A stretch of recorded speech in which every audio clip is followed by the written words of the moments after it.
Поради постоење на основано сомнение, секторот за внатрешни работи Штип поднесе кривични пријави против правното лице Гоне Ј.С. Одрадовиш, управителот, сопственикот и двајца вработени, за сторено кривично дело пустошење на шума и кражба, и против 3 службени лица вработени во шумското стопанство Серта, поради злоупотреба на службената положба и овластување. Во периодот од 1 до 17 мај годинава,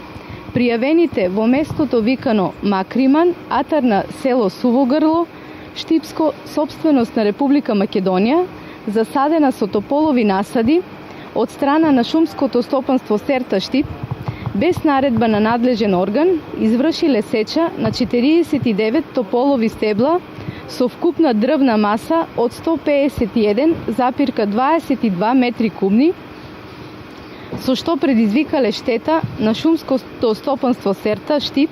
односно на Република Македонија, во вкупна вредност од 1.715.600 денари, од кои 55,93 метри кубни противправно ги одзеле и му возможиле на правното лице Гоне Ј.С. Одрадовиш да се стекне со противправна имотна корист во износ од 634.302 денари.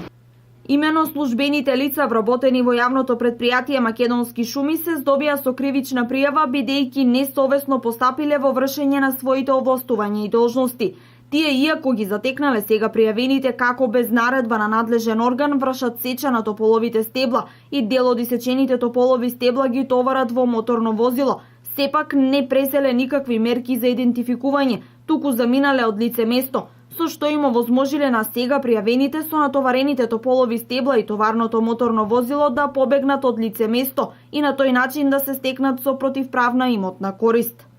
Во крими билтенот на СВР Штип исто така стои дека вчера околу 6 часот и 10 минути на патот село Грдовци, село Мојанци, кај местност викана Соленци, се случила сообраќајна незгода помеѓу патничко моторно возило Ауди А4 со италијански национални ознаки, управувано од БТ 25 години од Кочанско Зрновци, и моторцикл без регистарски ознаки управувано од НА 37 години од село Грдовци, Кочанско. Во незгодата НА се здобил со тешки телесни повреди, кој по укажаната лекарска помош во Кочани поради сериозноста на повредите бил пренесен во клиничкиот центар во Скопје. Увид на местото на настанот изврши увидна екипа од СВР Штип и се работи на целосно расчистување на случајот.